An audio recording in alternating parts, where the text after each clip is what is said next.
तो वेलकम है दोस्तों, नमस्कार है आप सभी का। और शुरू करते हैं टॉपिक डायरेक्टली।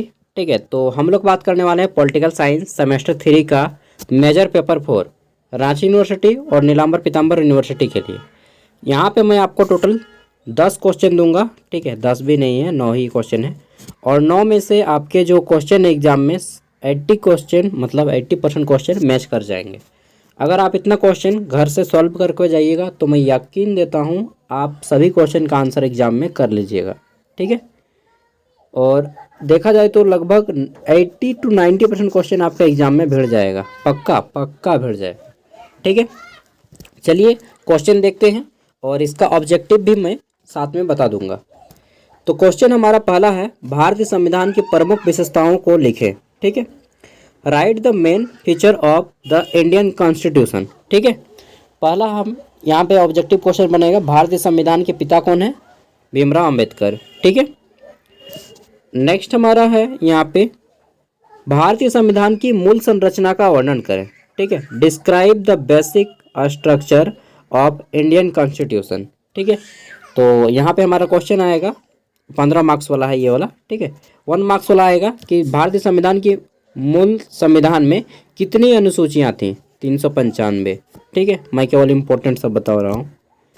अब देखिए यहाँ पे जो 5 मार्क्स वाले आ सकते हैं वो कुछ इस टाइप से कि निम्नलिखित में से किन्हीं दो पर टिप्पणी लिखें, या फिर 5 मार्क्स वाले इन्हीं में से किसी दो टॉपिक पे आएगा। पहला है संविधान की प्रस्तावना। ठीक है, यह भीमराव अम्बेडकर के द्वारा लिखी गई थी, जिसमें बोला गया कि हम भारत के लोग भारत को एक संपन्न संप्रभुत्व समाजवादी पंथ निरपेक्ष, ये वाला बोला गया था। ठीक है, मौलिक अधिकार इस पे आ सकता है, मौलिक अधिकारों की संख्या कितनी है? 11, और यह रूस से लिया गया है। ठीक है, मौलिक कर्तव्य, अरे यार सॉरी, यहाँ पे मैं थोड़ा सा गड़बड़ा गया।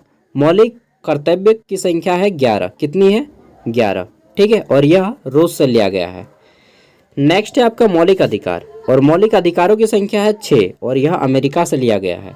ठीक है, नेक्स्ट है हमारा यहाँ पे, और पूछ ले कि पहले मौलिक अधिकारों की संख्या 7 थी, बाद में 6 कर दिया गया। संपत्ति का अधिकार को मौलिक अधिकार से हटा दिया गया।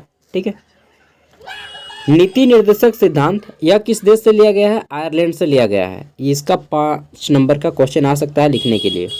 ठीक है, लोकसभा के सदस्य की जो कार्यकाल होती है वो 5 साल की होती है, और लोकसभा का सदस्य बनने के लिए न्यूनतम 25 वर्ष की आयु होनी चाहिए।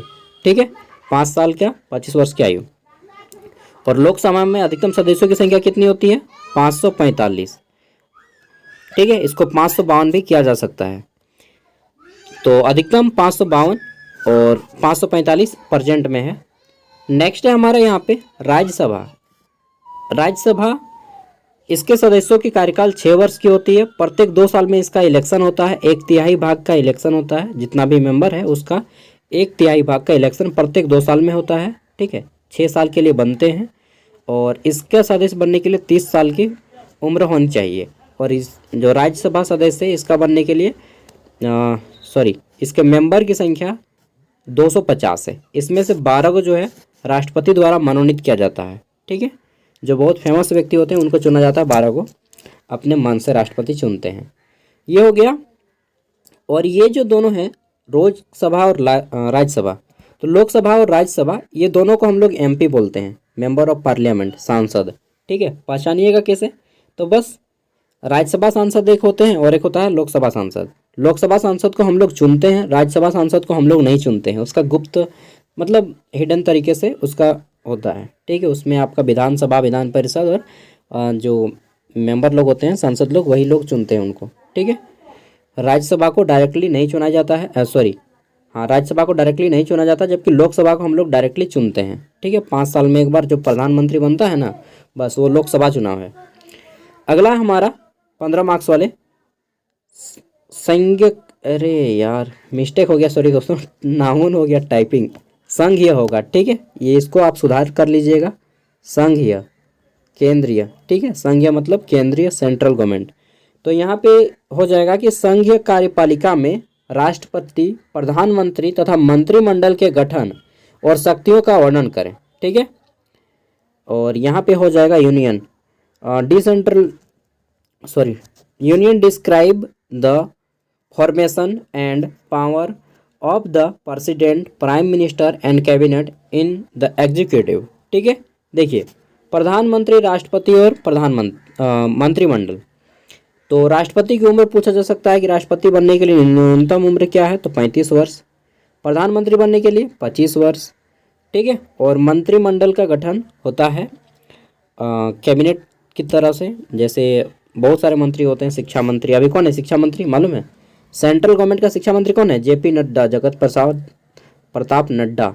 ठीक है, और विदेश मंत्री कौन है? एस जयशंकर।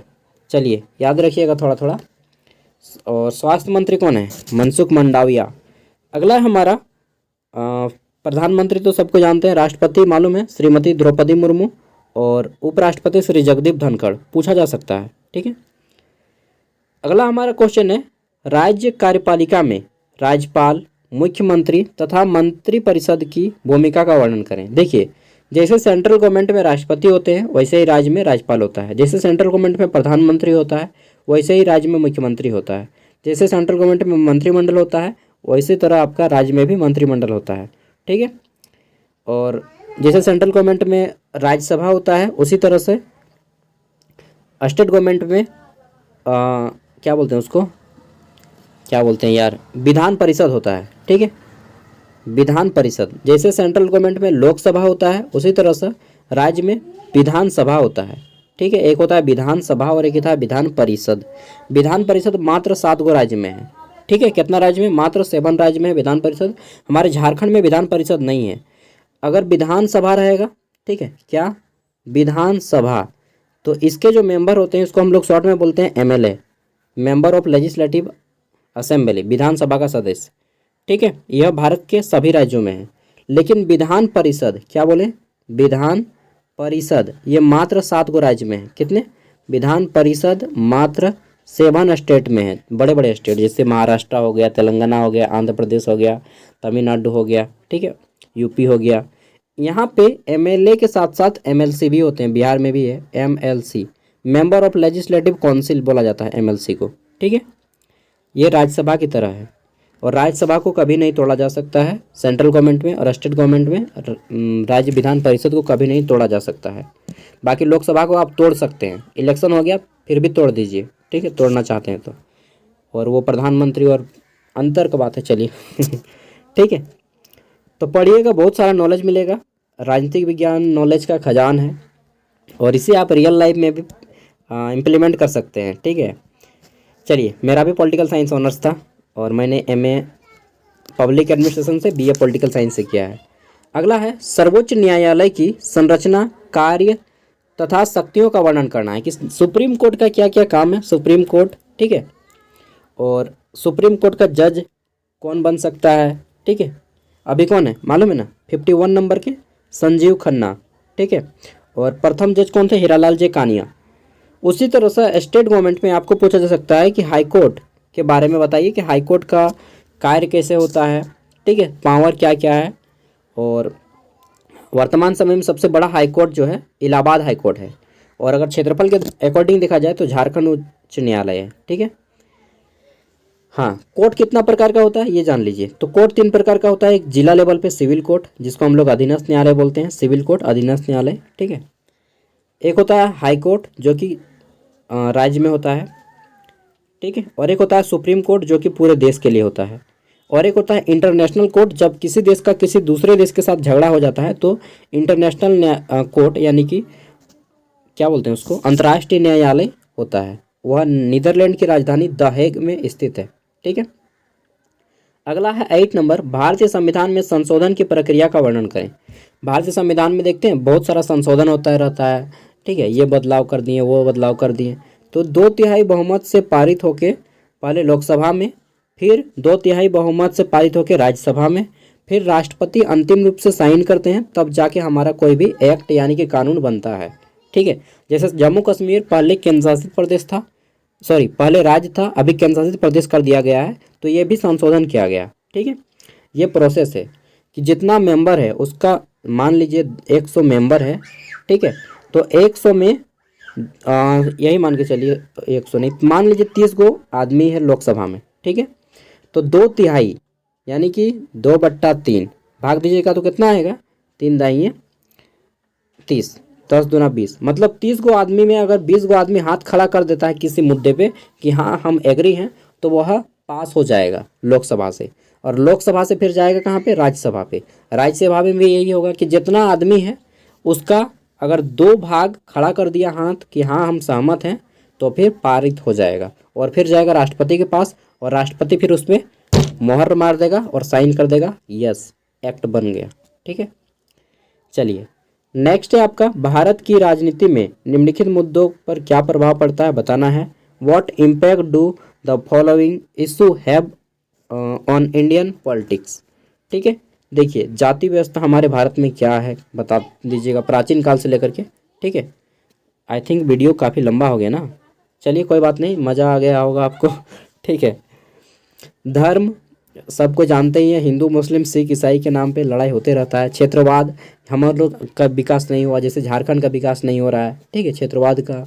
भाषा लड़ जाते हैं, यार तुम बंगला बोलता है, तुम तमिल बोलता है, तुम खोरठा बोलता है, ये फलना ढिमका। ठीक है, तुम हिंदी बोलता है, तुम अंग्रेजी बोलता है, बहुत बड़ा अंग्रेज हो गया है। ठीक है, आरक्षण का मुद्दा रहता है, नहीं ST आरक्षण ख़त्म करो, फलना ढिमका, ये सब चलते रहता है। अच्छा क्या है गलत क्या है वो आपको नहीं अभी जानना है, अभी बस जानिए कि इन सभी मुद्दों पे जो होता है झगड़ा क्यों होता है। ठीक है, अच्छा बुरा देखिए सब अपने जगह पे है।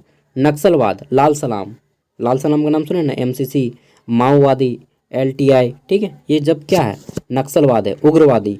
नाम सुने होंगे कि इतना BSF इतना CRPF जवानों ने नक्सलवाद को अटैक किया, तो ये सभी बताना है। नक्सलवाड़ी आंदोलन हमारे झारखंड में भी बहुत ज़्यादा है यार, लाल सलाम, उस दिन भेंट हो गया था मेरा भी। ठीक है, थोड़ा सा मतलब बोलेंगे यार हमको कम से कम जाने दो रे भाई, तुम लोग आंदोलन करते रहना, तुम लोग कर रहा था तो मैं पार हो गया, बैंक गया था। ठीक है, देख रहे हैं तो लिखा था लाल सलाम। ठीक है, ठीक है लाल सलाम, और पार हो गए।